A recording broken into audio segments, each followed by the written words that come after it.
Boa noite, pessoal. Sejam todos muito bem-vindos.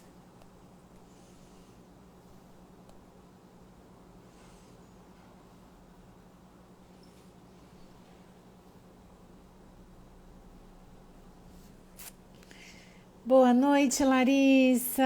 Boa noite, Sulamita, Joana. Mais uma live. E nessa live hoje eu vou tentar acrescentar as respostas da caixinha de perguntas, tá? Vocês estão me ouvindo bem, gente? Eu tô com fone e aí eu não sei. Vocês podem me responder aqui? Estão me ouvindo bem? Oi, Carmen. Olá, Elga. Tá bom o som, né? Que bom, obrigada, Simone. Bom, hoje é a nossa live de terça e quinta, que nós estamos fazendo toda semana, sobre o processamento auditivo central. Eu vou responder as perguntas. Na quinta, nós não vamos ter live, porque eu vou viajar. Então, por isso que eu vou tentar hoje responder as perguntas da caixinha. Tô vendo várias mamães dos meus pacientes, que já foram meus pacientes aqui. A Alessandra, a Sandra, obrigada pela presença, viu? Oi, Beatriz, tudo bem? Bom, eu vou começar, oi Cris, respondendo as perguntas da caixinha. Por quê? Eu vi lá nas caixinhas que tem muita gente que está perguntando coisas que eu já expliquei nas outras lives. E eu vou explicar quantas vezes forem necessárias. A gente vai ter aí a missão PAC 7, né? Que começa dia 13, depois do feriado do dia 12, e vai até o dia 19. Então, nessas aulas, é uma missão mesmo, tem que estar todos os dias para fazer o raciocínio clínico. Inclusive, sobre essa aula de hoje, recursos terapêuticos, fica muito vago a gente falar e entender de recursos terapêuticos se a gente não entende o que a criança tem, se a gente não entende o caminho do processamento auditivo, se a gente não entende interpretação de exame, se a gente não consegue fazer um raciocínio clínico. Os recursos você pode ter os melhores, mas se você não tiver essa base antes, você não consegue fazer um bom uso desses recursos e de fato ajudar o seu paciente, né? Então, eu vou responder essas perguntas aqui primeiro, tá?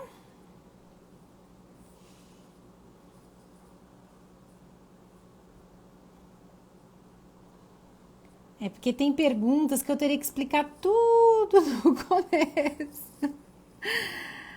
Vamos lá, vou responder essa, ó. Como é feita a avaliação do processamento auditivo central nas crianças, né? Então, a avaliação do processamento auditivo central, ela é feita. Primeiro eu pelo menos aplico um checklist. Eu dou um checklist para os pais responderem, tá? Eu tenho um olhar mais terapêutico, porque eu que vou tratar essa criança. É diferente de uma clínica audiológica, de um otorrino, de um neurologista, que lá eles têm o olhar todo focado no exame, tá? E não só no diagnóstico de PAC, busca-se outros diagnósticos, né? Então, eu na minha clínica, não, eu quero saber o que essa criança tem de habilidades alteradas e já pensando no tratamento dela. Então, eu tenho um olhar terapêutico, onde nessa avaliação do processamento auditivo, mesmo que eu tente ao máximo ser objetiva na escolha dos testes, não ter interferência de linguagem e comunicação na minha avaliação, eu já estou observando essa criança e pensando no planejamento terapêutico dela, tá? Uma criança que vai ser avaliada numa clínica de otorrino, lá é um exame puramente auditivo, tá? Então, é também aplicado um checklist em alguns lugares, é feita uma anamnese muito minuciosa. Contudo, essa anamnese, essa avaliação tem o foco objetivo na audição do paciente. No meu consultório, eu quero saber além dessa audição, eu quero saber da queixa, porque depois eu quero fazer uma associação com o resultado do exame de PAC e com as queixas que os pais me trouxeram, tá? Mas o mais comum é a criança ir primeiro para a clínica do otorrino e do neuro e vir para mim já com o exame pronto, tá? Então, o caminho, né? Como é feita a avaliação do PAC? A gente tem que levar em consideração a idade da criança após os 7 anos, tá? E a gente vai ensinando para a criança o que aquele teste vai fazer e o que ela vai ter que responder. É assim a avaliação do processamento auditivo. E a gente vai marcando as respostas na nossa folha, tá? A gente escolhe uma bateria de testes dentro do que é proposto, tá? Pela ASHA, que é a Associação Americana de Audiologia e Linguagem, tá? E aí a gente aplica esses testes que a gente escolhe para saber dentro do caminho do processamento auditivo o que está alterado. Vamos para outra. Daria para explicar muito mais em cima disso. Estou falando de uma forma muito resumida e como se fosse explicar para alguém que não é da área, tá? Com quantas habilidades alteradas devo sugerir terapia do PAC? Essa pergunta é bem interessante, por quê? Eu vou até deixá-la aí, tá? Antigamente, além de receber relatórios de processamento auditivo, indicando treinamento auditivo, falava que tinha que ser na cabine, né? E às vezes até falava quantidade de sessões. Atualmente tem tentado mudar isso, mas ainda tem fonos que fazem, né? A gente não tem uma padronização no nosso relatório, mas vou falar a minha opinião, tá? Eu não acho que quem faz o exame tem que falar no final o que é para fazer. Tanto de terapia quanto de quantidade de sessões, de reavaliação, quem faz o exame tem que concluir as habilidades alteradas para quem vai tratar, tá?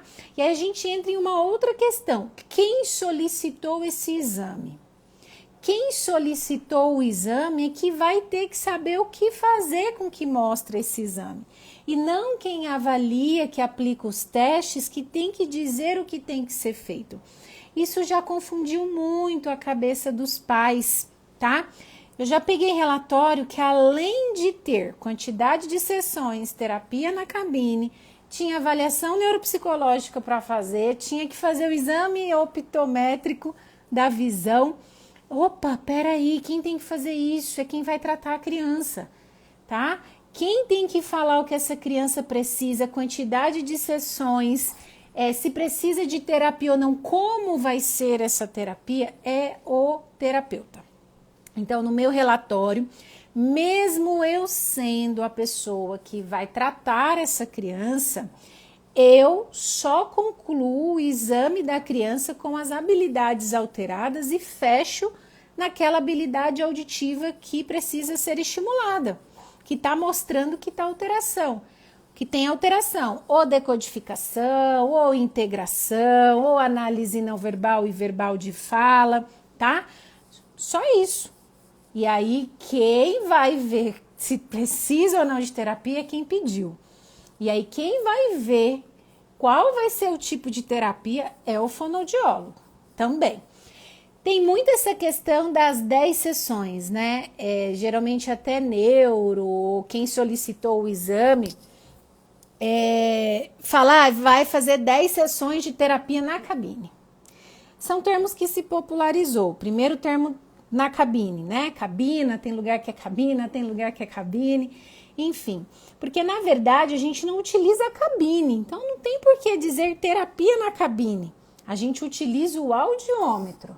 A gente sabe que o audiômetro, ele está acoplado, ele não vem sem, não tem como a gente comprar um audiômetro sem a cabine, né? Então, a gente acaba fazendo com a criança dentro da cabine, mas nem precisa ser porta fechada, a criança olhando lá no vidro para você, como no exame, tá? A terapia, a conduta é diferente, a conduta do profissional que está, do fono que está tratando essa criança, precisa ir além do exame, tá? Então, a terapia, ela é acusticamente controlada quando a gente usa o audiômetro, tá? Mas se fala terapia na cabine. Só que a gente não deve colocar isso no relatório, e os médicos, eles fazem isso, eu acredito que não é querendo entrar na nossa área com a intenção de ajudar. Inclusive, essa questão das 10, 12 sessões, nós fonos sabemos que existem estudos que mostram que de 8 a 12 sessões há uma neuroplasticidade no caminho desse som, né? Nas estruturas, nas respostas dessa criança auditivamente. Só que os médicos, eles começaram a pedir essa quantidade de sessão para ajudar o paciente com as guias do convênio, porque eles também pedem na terapia fonoaudiológica, tá? Então, eles já fazem lá a prescrição, vai precisar de terapia, 10 sessões, com cabine ou não, com o intuito de ajudar, para que esse paciente depois não vai atrás dele solicitando um novo relatório, porque isso é preciso para convênios. Só que a gente sabe que o tratamento do processamento auditivo, eu não faço pelo convênio, é muito difícil quem faça, tem fonos que fazem, tá bom? Então, aí a gente entra numa questão de conversar com o médico e de precisar do pedido médico, tá? Mas quando a gente não precisa do pedido médico que esse paciente faz no particular, é o fono que vai ver quantas sessões vão ser necessárias, tá certo? Deixa eu responder a pergunta da Alê. No meu consultório, quando o paciente vem para o meu consultório apenas para exame, eu coloco somente quais habilidades alteradas. É isso mesmo, Alê, tá? O ideal é a gente colocar só as habilidades alteradas, não falar o que tem que ser feito. Isso confunde demais, gente, a cabeça dos pais. Ainda mais quando tá lá, transtorno do processamento auditivo central. Nós sabemos que é uma condição que, estimulando essa criança, essas habilidades vão mudar, essas habilidades vão se amadurecer. Só que a gente está estimulando estruturas centrais, corticais, que não dependem só de uma estimulação auditiva, dependem de um neuroamadurecimento. Por isso também que a gente não chama mais distúrbio, e sim transtorno desde 2016, tá? Até aqui tá tudo bem, gente? Teste de código de dígitos está normal e SSW está alterado. Seria carga de linguagem? Como justificar? Sim, pode ser, tá bom? Mas se é só o SSW que está alterado, você nem precisa considerar aí um transtorno do processamento auditivo, porque o SSW é um teste que ele não está dentro da bateria mínima proposta pela ASHA. Mas eu aplico, eu gosto muito do SSW, mas é um teste com carga linguística, que não avalia puramente questões auditivas, ele avalia um pouco também de vocabulário, processo atencional, memória, tá? Então, você pode concluir no seu relatório que essa criança ela tem uma dificuldade em integração nas situações com demanda de linguagem ou carga linguística, tá bom? Só que você também tem que fazer um raciocínio clínico aí da criança, ok? E aí, por que o raciocínio clínico? Por exemplo, eu falei na live passada de um paciente meu, tá? Eu fiz o teste todo e só deu alterado MLD, de código de dígitos muito pouquinho, tá? E atenção direcionada aí à direita, deu um pouquinho rebaixado. E aí a gente já sabe que é uma dificuldade de integração por déficit logo na entrada e interação, né? Uma consequência. Se esse caminho ele não está acontecendo junto, vai haver uma questão de integração e geralmente é na orelha esquerda, porque tem que mandar informação lá para o hemisfério direito, o caminho é mais longo, ok? E aí, quando eu apliquei o SSW, na minha análise, deu que tinha decodificação. Só que essa criança, ela tá já lendo com 8 anos, escrevendo super bem, sabe? Não tem alterações na fala. Teve, tanto que eu fui a fono que tratou questões de fala dele com 5 anos, mas hoje não tem mais. Enfim, eu não concordei, aí eu revi o teste e concluí a integração, tá? Integração em situações com baixa carga linguística e em situações com demanda de atenção e linguagem também, tá? Porque deu bem alteradinho. Só que tudo a gente tem que levar em consideração a idade da criança. Hoje mesmo eu coloquei lá nos stories uma parte, um trechinho de um livro onde fala do processo maturacional do corpo caloso, que faz a integração com as informações, né, intrahemisféricos, de um hemisfério para o outro, depende do corpo caloso. O corpo caloso, ele vai se amadurecer ainda dos 7 até quase 12 anos. Então, esse processo de integração pode ser que mude na criança ao longo desse período. Então, a gente tem que ter aí bastante um raciocínio clínico, tá? Tanto para fechar o diagnóstico quanto o terapeuta que vai tratar.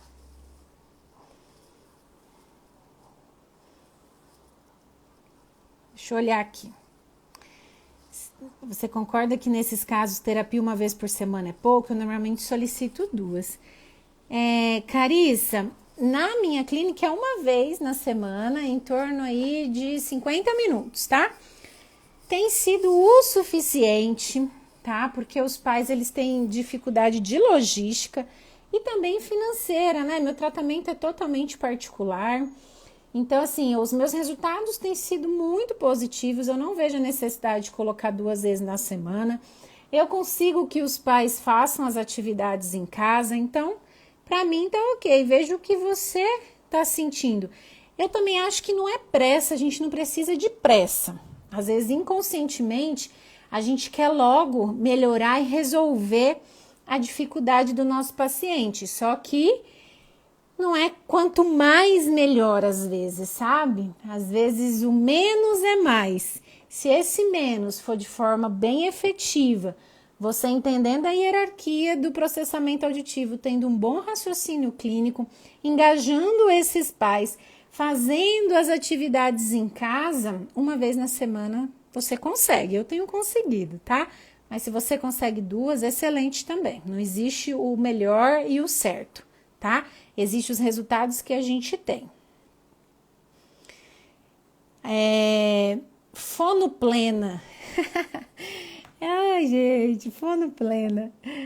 Legal. Peguei um exame hoje de PAC que todas as habilidades estão alteradas. Então, em uma das lives anteriores eu expliquei todo esse raciocínio clínico, né? Quando essas habilidades estão alteradas desde a entrada, consequentemente elas vão estar alteradas mais superiores, tá? Então, principalmente se a gente pega um exame onde a criança tem uma dificuldade em figura funda, atenção seletiva e interação, como foi o caso do meu paciente.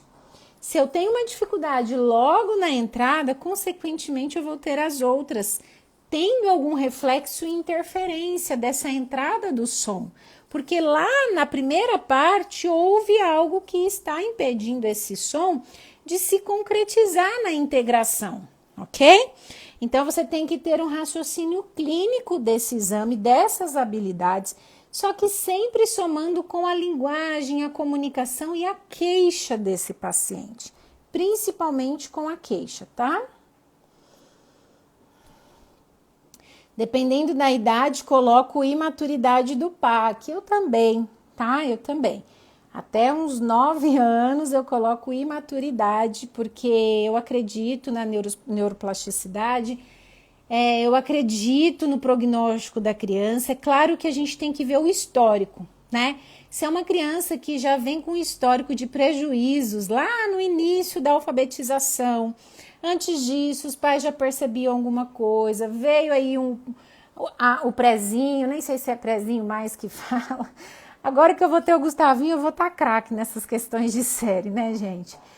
Aí vem o primeiro ano, o segundo ano, e essa criança tá lá sendo empurrada, vai ficando uma bola de neve. As dificuldades da criança vão além do ambiente acadêmico e escolar, que é um fator muito importante a gente também saber para fazer o planejamento terapêutico da criança, tá? Quando essas dificuldades, elas tem interferência na rotina, na socialização, na interação da criança, ok? Então, aí tudo eu também vejo essa questão para definir se eu coloco lá uma imaturidade / transtorno ou só transtorno do processamento auditivo central, ok? Legal, a Gislaine coloca só após os 12 anos o transtorno, legal.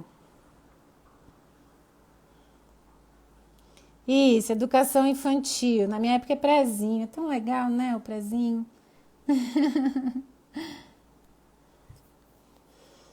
PAC gagueira, fale mais sobre os estudos que tem sobre a relação da gagueira com o PAC, gente, é muito legal.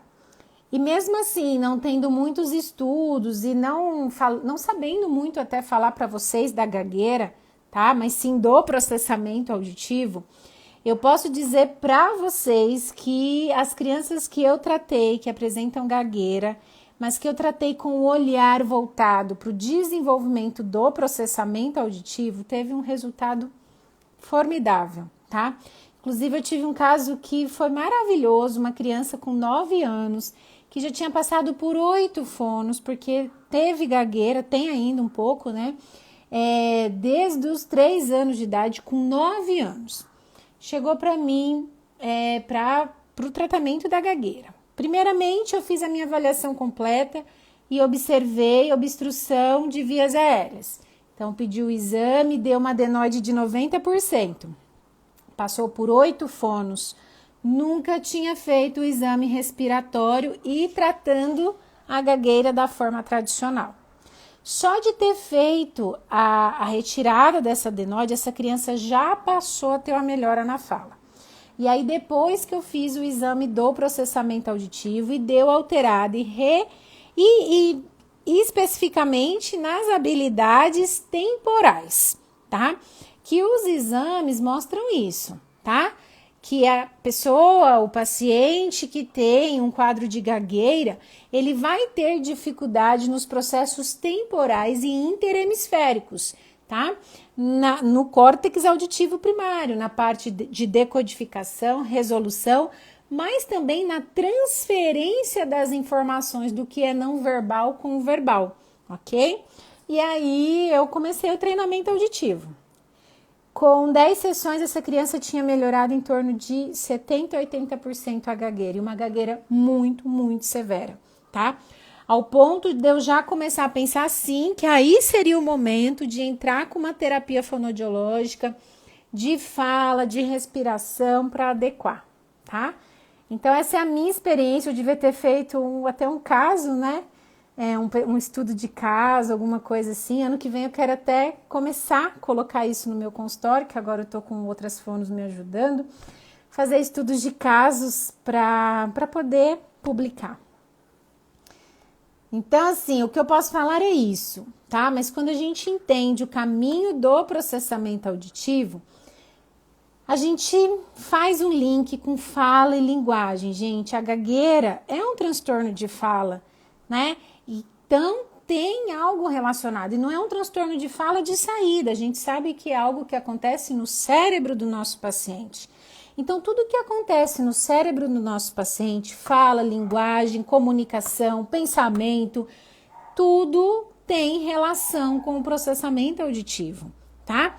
O processamento auditivo, ele é uma parte do estudo do processamento da informação. O processamento da informação, ele começou a ser estudado muito antes. Então, o processamento da informação é tudo que o nosso cérebro faz com aquilo que recebe, né? Então, o processamento auditivo é o que o nosso cérebro faz com o que recebe de entrada auditiva. Assim como a gente tem o processamento visual, a gente tem o processamento corporal e sensorial, que é a área da terapia ocupacional.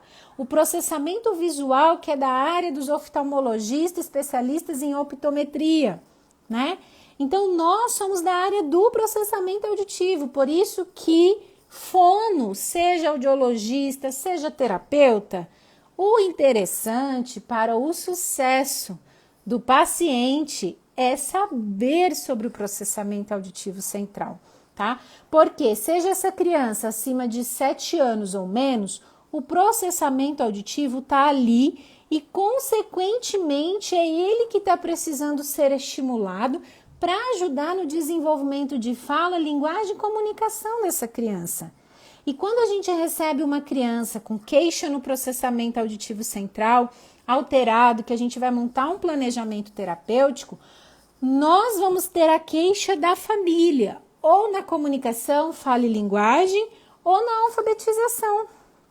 Então, não tem como a gente excluir, tá? Essas outras entradas e todo o processamento da informação que o cérebro faz diante do que ele recebe de estímulos. Agora vocês estão me ensinando aí. Primeiro estágio, segundo estágio. Meu paciente tem transtorno do processamento auditivo, TDAH e dislexia. Eu adoro esses combos, Jana. Eu adoro, gente, porque são os casos que mais dá pra gente fazer um raciocínio clínico e, assim, fazer diferença, sabe, na vida do paciente, fazer diferença. Porque pensa uma criança, gente, com transtorno do processamento auditivo, TDAH e dislexia. O quanto que essa criança já não sofreu na vida, né? E aí vai levar isso para a vida adulta se não encontrar alguém nesse desenvolvimento dele que mude esse percurso da história dele. E nós temos essas ferramentas, tá? Nós sabemos o que é um TDAH, o que é uma dislexia e o que é um transtorno do processamento auditivo. Então, quando a gente faz um raciocínio clínico desses pacientes que tem tudo e a gente começa a ir por partes, montando um quebra-cabeça e modificando as respostas dessa criança e trazendo experiências novas, a gente transforma a vida dessa criança e desse paciente, tá? Agora, a gente precisa saber esse raciocínio clínico. O transtorno do processamento auditivo é a entrada da informação auditiva. O TDAH já é o processamento da informação, já é o planejamento, a organização, a execução e a memória de todas essas informações que entraram por vias sensoriais, seja auditiva, seja visual e seja tátil sinestésica, por isso que a criança tem hiperatividade, tá? Então, o TDAH não é só uma informação auditiva que ele tem dificuldade para processar. Ele tem dificuldade de processar as informações depois que entraram, que vão para o motor do cérebro. Então, qual a gente trata primeiro? A gente vai melhorar essas habilidades auditivas, pensando sempre na interferência da desatenção e da agitação, se essa criança não precisa de uma medicação, se essa criança não precisa de outras terapias para ajudar nesse motor. Porque senão você fica lá estimulando, melhorando essa entrada, essas informações, só que quando passa para o motor, falha.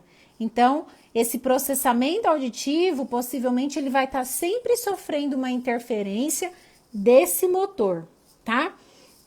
A dislexia, ela já está relacionada um pouco com os processos auditivos, se for uma dislexia mais auditiva, mas existe tipos de dislexia mais visuais ou combinadas, tá? Eu também não sei os termos certinho para falar para vocês não, tá? Eu estudo processamento auditivo e linguagem e fala, tá? Mas tem essas questões dentro da dislexia, que por isso que crianças que têm questões de leitura e escrita que vem com o exame do PAC alterado, eu sempre peço o exame do processamento visual, ok? Porque eu também quero saber se não tem uma alteração de processamento visual, porque aí eu melhoro o processamento auditivo, mas e esse processamento visual?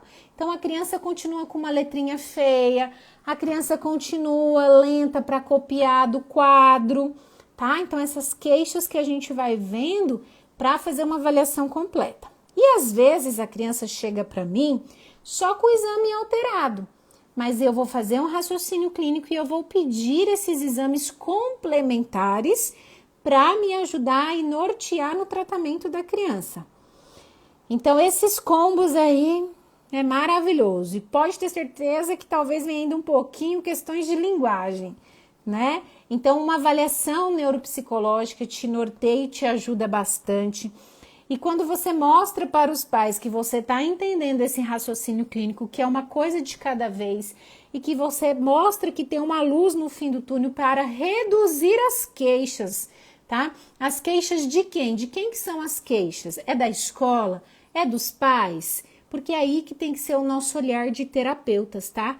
E não só para o exame. Galdino, eu não posso te ajudar porque a questão que você trouxe da sua criança de 4 anos está muito mais relacionada com fala e linguagem. Hoje a nossa live é sobre processamento auditivo central, tá? Mas eu tenho um curso de introdução à fala, linguagem baratinho que pode te ajudar, tá? Outro dia eu faço uma live sobre isso. Adultos com apenas inversões no SSW, RGDT alterado com queixa de dificuldade de memória. Como intervir? Ana, antes de só atender criança, eu atendi adultos. E adultos é muito legal, sabe? Eu gostava muito de atender adultos, porque eu já fiz alguns cursos também de desenvolvimento pessoal, né? Então, eu gostava muito, porque o adulto, ele tem consciência da dificuldade dele, ele quer melhorar. É diferente das nossas crianças, que ela não tem consciência, a não ser da percepção que o ambiente traz para ela, e essa consciência, às vezes, traz baixa autoestima, né? Então, ela não sabe no que ela tem que melhorar. E aí a gente tem que ir de forma lúdica, ajudando essa criança a melhorar nas questões que ela tem alteradas. Totalmente diferente do adulto, que ele tem consciência de onde ele falha, ele já quer muito melhorar, porque ele está cansado de dar errado por conta dessas questões, é no trabalho, às vezes até no relacionamento com esposa, enfim, ele sabe dos reflexos disso, então ele quer, tá? Então, o adulto, você também não vai pensar só nessas habilidades. Você vai pedir uma avaliação neuropsicológica desse paciente, porque a inversão no SSW sinaliza um pouco de questões nas áreas associativas, tá? E você precisa saber como está todo o processo cognitivo dessa pessoa, porque o cérebro dele já está mais maduro, já tem mais interferência de memória e de um histórico de vida. Então, para você trabalhar a mudança dessas habilidades auditivas de forma que o reflexo disso seja impactante na vida dele e diminua as queixas que ele tem, você tem que ir além só desses dados, tá bom?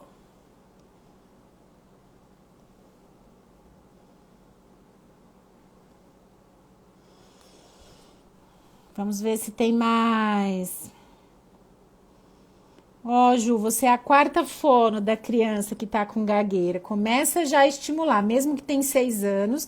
Você já pode aplicar alguns testes, inclusive, que vão te nortear aí na atenção seletiva, na integração, que é o de código de dígitos, que tem referência para crianças com menos de 7 anos, para você já começar o seu planejamento terapêutico, tá bom?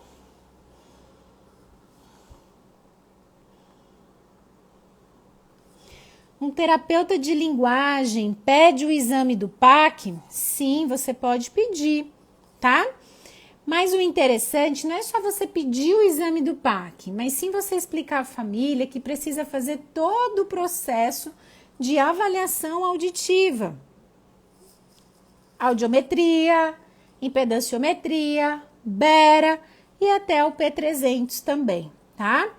E aí você vai observar todos esses exames juntos e ver se é questão só sua de tratar ou se precisa de outros profissionais como neurologista para te ajudar com outros exames complementares, como eletro, né, polissonografia, tá bom?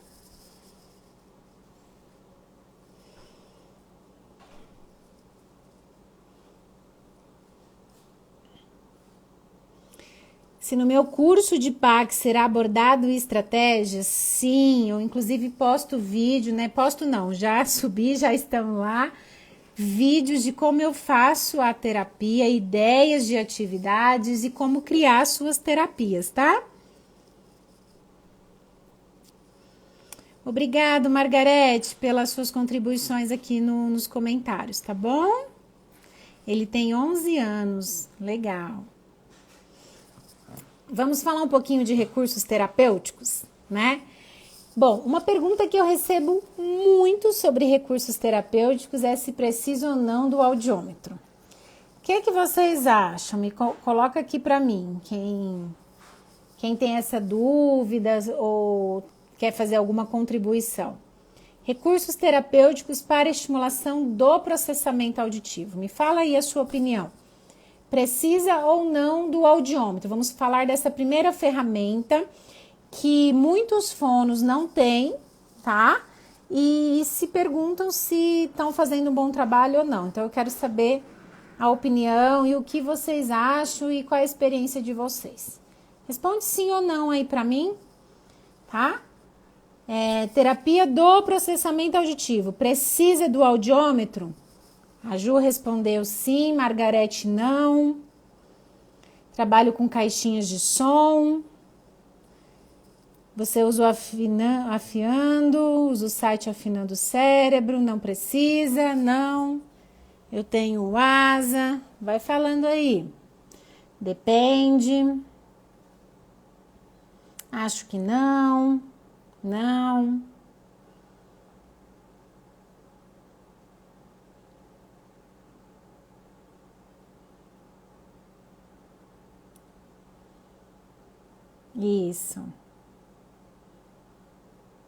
Isso, Flávia. Isso, gente. Bom, você vai ter pacientes que realmente não precisa do audiômetro, tá? Mas você pode ter pacientes que eles vão precisar do audiômetro. Qual é a diferença do audiômetro para, por exemplo, o mini-pack ou fones que acabam trazendo o estímulo binaural, né? O audiômetro, ele permite a gente controlar a saída de cada canal. Então, uma criança que tem uma dificuldade bem maior em uma das vias auditivas que compromete a habilidade de integração, se eu coloco esses estímulos iguais, na mesma intensidade, tá? De um lado para o outro, ela vai ter muita dificuldade de alcançar aos poucos essa habilidade de forma que ela consiga fazer atividades de integração.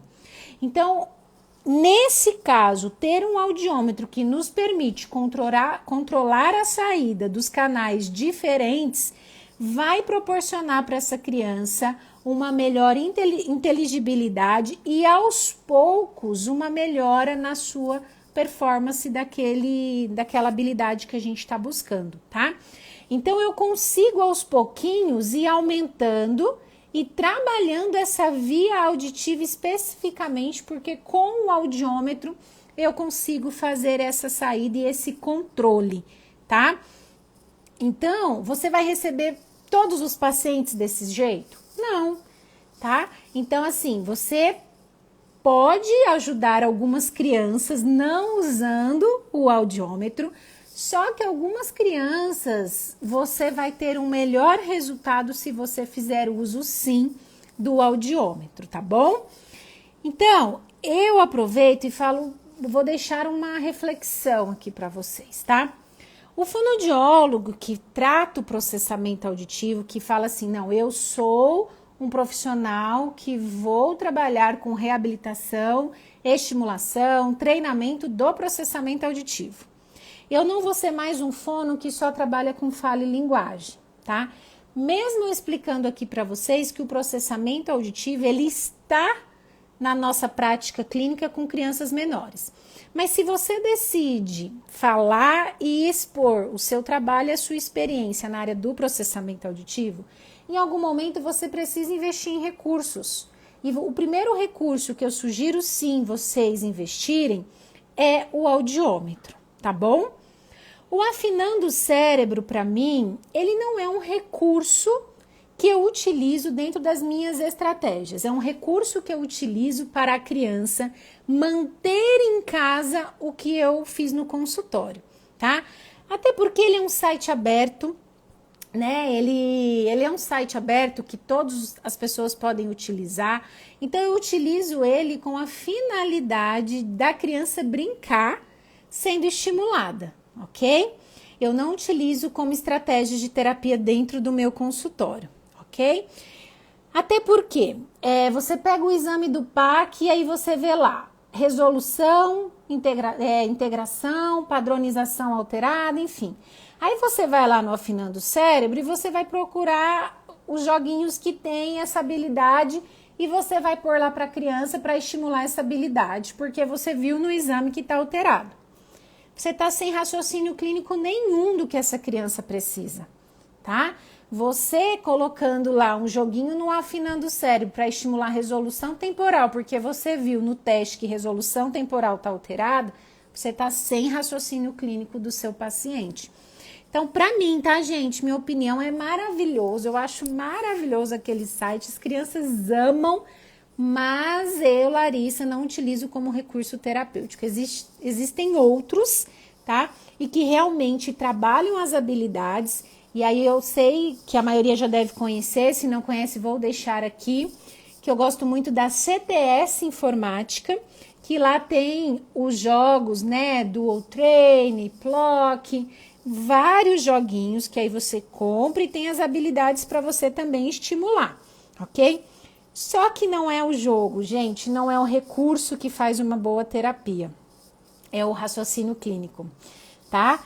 Então, por exemplo, o Audacity. Dentro do Audacity, você pode montar as suas terapias, que aí dentro do meu curso de PAC tem uma aula onde a Fono Roseli ensina como montar essas terapias dentro de cada habilidade alterada. Só que entender essa hierarquia é muito importante para o seu paciente e para você, de fato, ver resultados a cada semana, ok? Deixa eu ver aqui o que vocês me falaram. Alguns equipamentos para o processamento auditivo, eu sempre usei o audiômetro, sempre usei. E aí uma outra coisa que eu queria falar também, se você é terapeuta e você sabe fazer o exame e você tem o audiômetro, eu sei que o investimento é caro, gente, eu sei, só que por isso que se você investe no seu conhecimento, se você investe na excelência do seu trabalho, os pacientes, eles precisam de você, tá? Não vai faltar paciente para você, em algum momento você investe no audiômetro, não só pensando na terapia, mas pensando em saber fazer o exame, porque a gente pode fazer o exame. Você não precisa ser audiologista para fazer o exame. Então, por exemplo, eu já recebi exames que eu queria retestar alguma habilidade que eu vi lá, ou então não tinha um teste que eu gosto. Eu tive essa oportunidade porque eu sei fazer o exame. E o terapeuta, quando ele sabe fazer, ou pelo menos quando ele sabe como é feito, a interpretação e o raciocínio dele melhora muito, muito, muito no planejamento terapêutico do paciente, tá bom?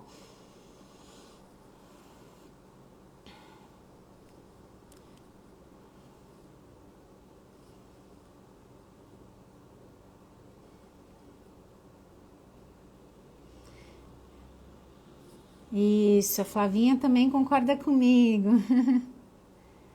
Legal, legal.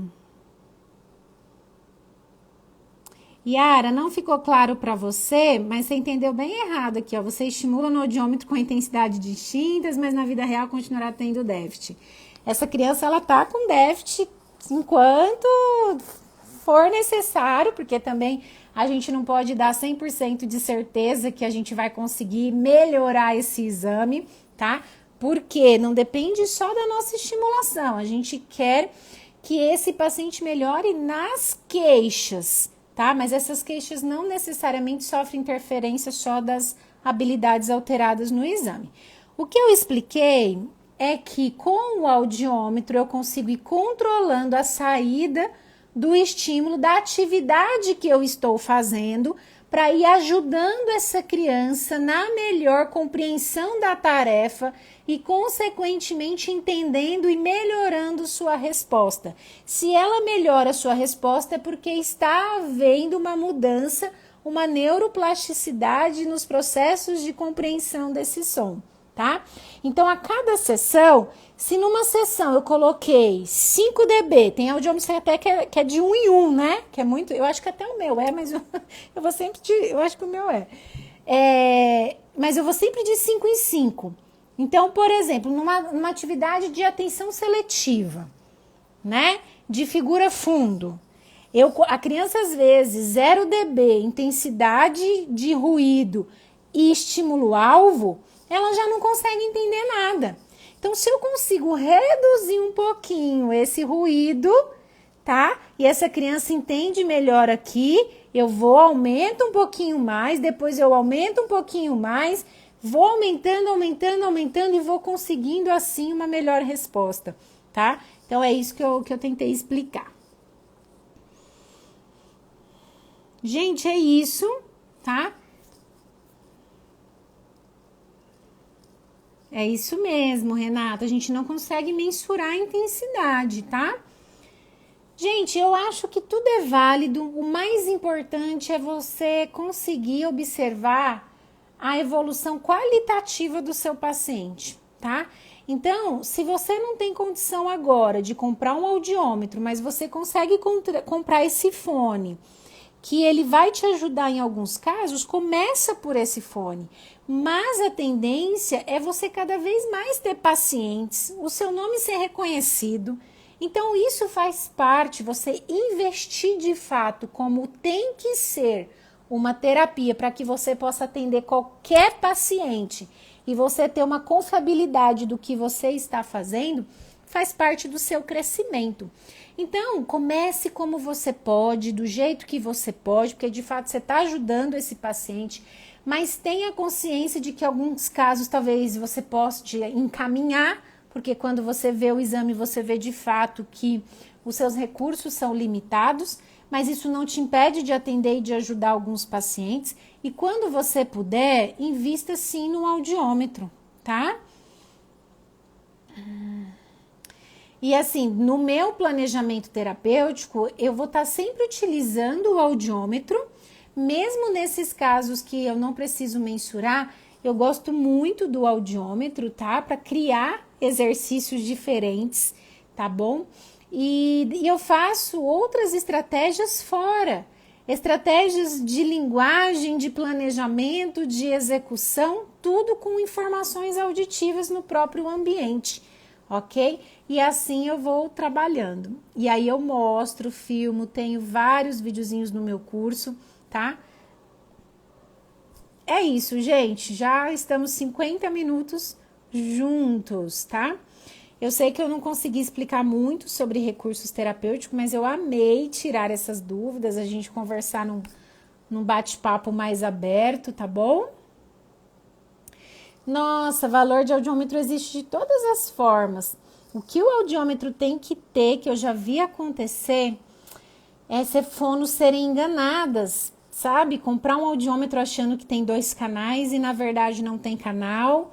E aí, na verdade, vem um adaptador para 2 canais. Então, assim, compre de uma empresa bem confiável, tá? Mas tem de todos os preços. É igual o impedanciômetro, né? Tem que ser de 2 canais, tá? Que bom que vocês gostaram, gente. Fico muito feliz, tá bom? Nossa próxima live vai ser na segunda-feira e depois a gente inicia a missão PAC7. Se vocês não se inscreveram, se inscreva. Vão ser 7 dias de aula de raciocínio clínico. Aí todas essas dúvidas, inclusive de terapia, vocês vão ter porque a gente vai montar um raciocínio clínico desde o início, tá? Então, quando você pega uma aula aí pela metade, falta algumas informações. O meu audiômetro é o AD629. Eu adoro ele. Consegui comprar em 500 mil vezes. Ai, foi. Gente, divide, parcela, vale a pena. tá? Hoje eu estava gravando um vídeo falando disso, que não é só investir no nosso conhecimento, a gente tem que investir na excelência do nosso valor, tá?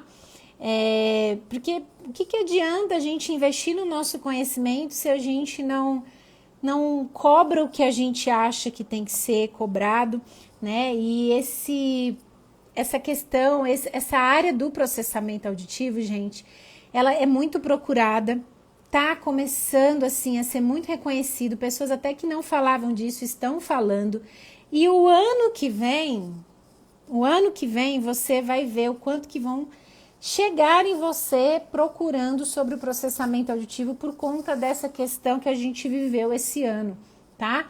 Então, o momento é agora da gente estudar, da gente se capacitar, por isso que eu falo que o futuro é agora que a gente tem que estudar, mesmo a gente sabendo que tá num cenário mais triste, né, que às vezes a gente tá aí apertado, passando por questões, a gente não tem que olhar para o problema, a gente tem que pensar na solução, tá?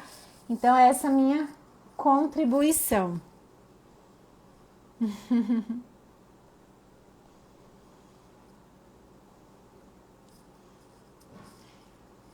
Ju, conte comigo, tá?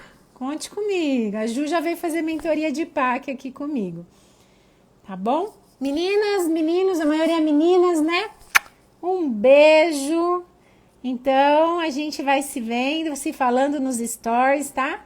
E até segunda-feira que vem, depois Missão PAC 7.